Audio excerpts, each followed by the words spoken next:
Daf Yomi, Tractate Zevachim. Zevachim, page 119, top of the page, with the words Dichtiv. Dichtiv, for it is written, V'hayamim Hashem malachta v'rei Yisrael arbaim shana b'chevron malech malach sheva shanim v'gomel. As it is written, in the days that David reigned over Israel were 40 years. 7 years he reigned in Hebron, and 33 years he reigned in Jerusalem. 1 Kings 2:11. In the first year that David reigned in Jerusalem, he brought the ark there from Kiriath Yearim. The ark was therefore in Kiriath Yearim for 20 years. When the 33 years of David's reign in Jerusalem are added to these, there are a total of 53 years. From the destruction of Shiloh, during all these years, at the beginning of Solomon's reign, the tabernacle was in Nov and in Gibeon. See 1 Kings 3:4. ובשלמה כתיב ויחל לבנותו משנת 4 למלכותו נשתעיר ולשילה 370 חסר אחס. And with regard to the construction of the temple at the time of Solomon, it is written, and he began to build it in the 2nd year of the 2nd month, in the 4th year of his reign. 2 Chronicles 3:2, which was the 480th year following the Exodus. See 1 Kings 6:1. When the 40 years in the wilderness, the 14 years that the tabernacle stood in Gilgal, and the 57 years that the tabernacle stood in Nov and Gibeon, which totals 111 years, are subtracted from the 480. There remain for Shiloh 370 last 1 years in which the tabernacle stood there, 369. Okay? The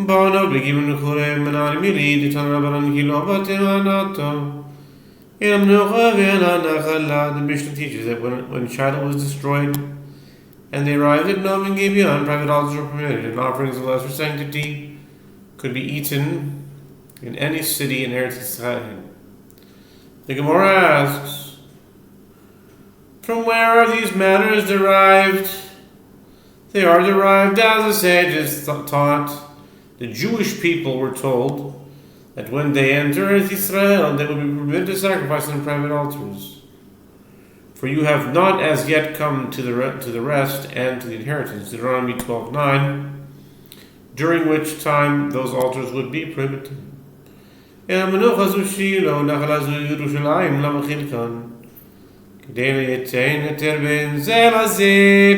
Gemara interprets the verse to the rest.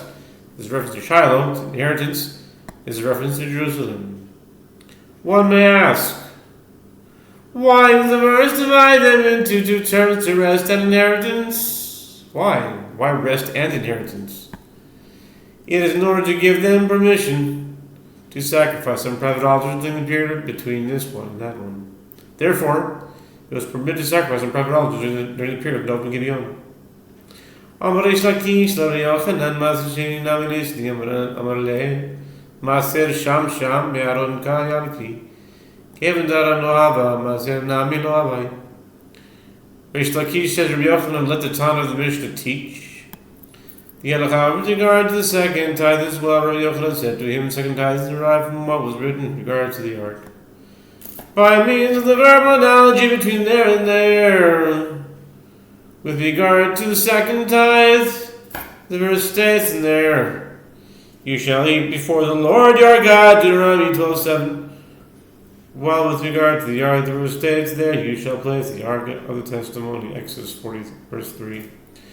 Due to the analogy between the second tithe and the ark, one can infer that since there was no ark in Nov and Gibeon, as at that time it was in Kiriath Yearim, there was also no second tithe eaten there.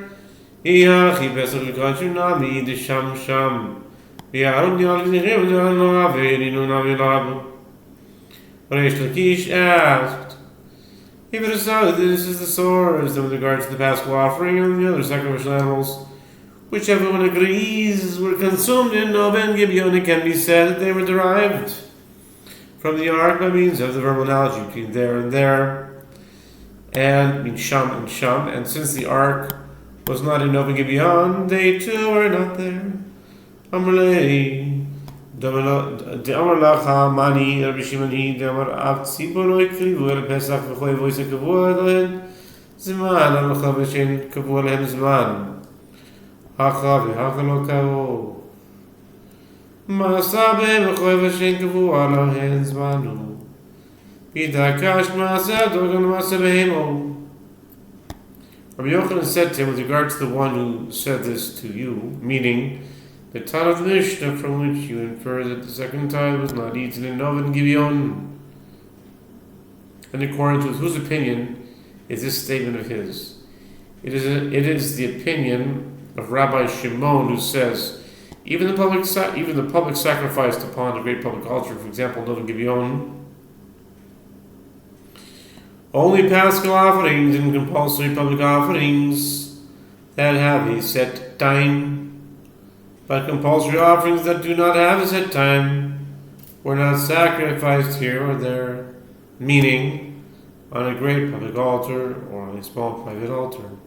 This includes an animal tithe offering, which is a compulsory offering that has no set time, and the grain tithe is juxtaposed to animal tithe. Since animal tithe offerings were not brought at that time, second tithe was not there either. Miklal Rabbi Yehuda Karo in the Amarav de Barmatena Master Shin Master Behem Necham Benov the Givon the Divrei Rabbi Yehuda Yabay Bira Velav Tanei Rabbi Yosef.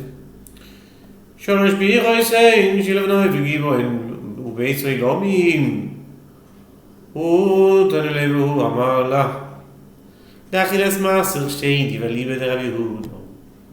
Gemara asks, based on this, it may be concluded by inference that according to the opinion of Rabbi Yehuda, that compulsory offerings for which there is no set time were sacrificed upon a great public altar, second tithe was eaten there, and animal tithe offerings were sacrificed. The Gemara responds, yes, as Rav Ada Bar Matana says, second tithe and animal tithe offerings were consumed in Nov and Gibeon according to the statement of Rabbi Yehuda. The Gemara challenges, but these require the temple, not a tent to which people will come to eat tithes. The Gemara responds, but did Rav Yosef teach a Braita that states, there are 3 temples, Shiloh, Nov, and Gibeon, and the eternal house. He teaches it, and he says it.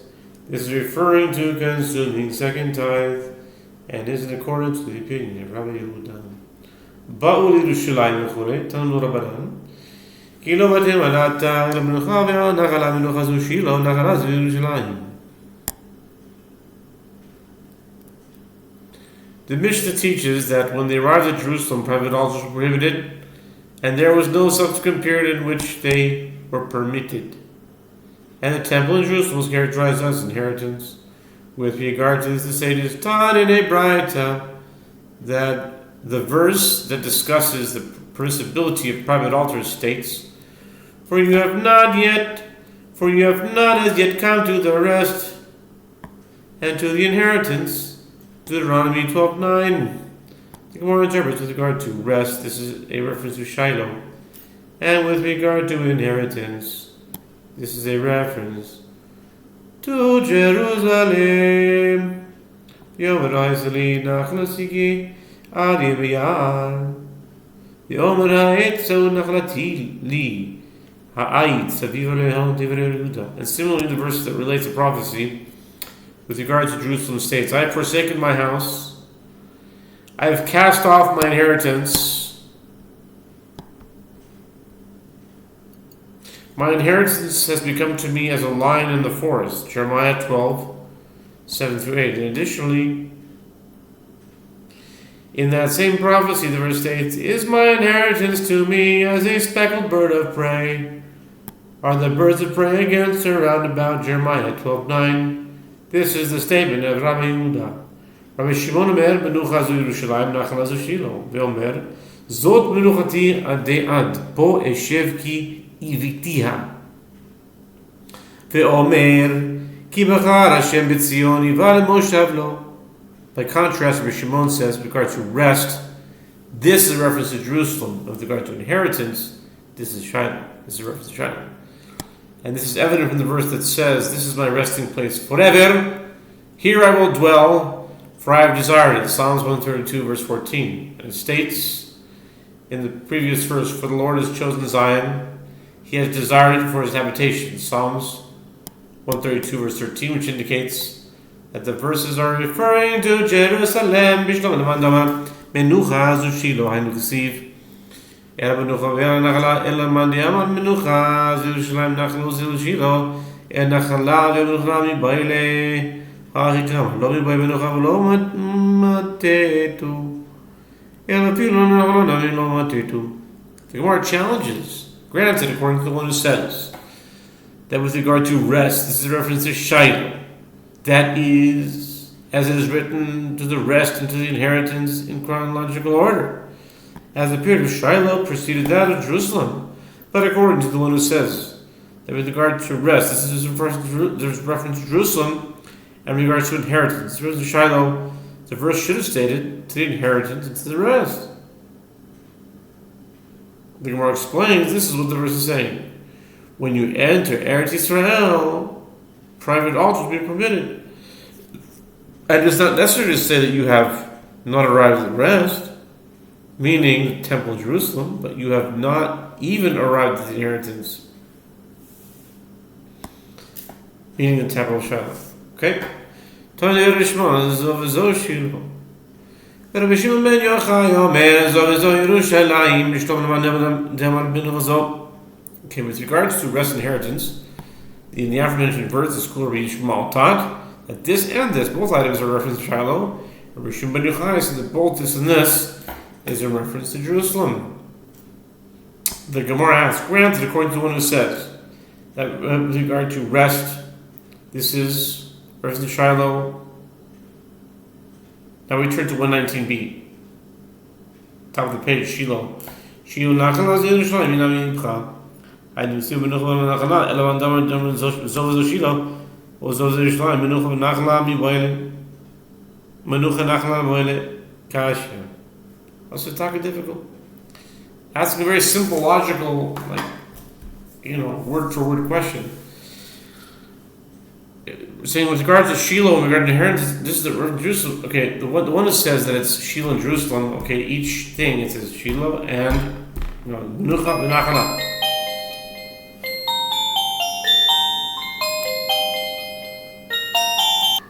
Further, where were we? Oh yeah, we were just finishing up here. Shiloh, according to the one who says Shiloh, Shiloh. So it should say Menucha and Nachala. In reference to Shiloh, in reference to inheritance, in reference to Shiloh, and with regard to inheritance, this is a reference to Jerusalem, or the reverse. Meaning that rest is a reference to Jerusalem and inheritance a reference to Shiloh. This is as written to the rest and to the inheritance, utilizing two different phrases. But according to the one, meaning Rabbi Shmuel, who says that this and this are both reference to Shiloh, or according to the opinion of Rabbi Shimon ben Yochai, that both this and this is reference to Jerusalem, it should have said, for you have not yet come to the rest and inheritance, because they're, the same thing. So we're going to see, Kasha. Das ist a Goysin Kasha. Doesn't answer. Okay? Stop here.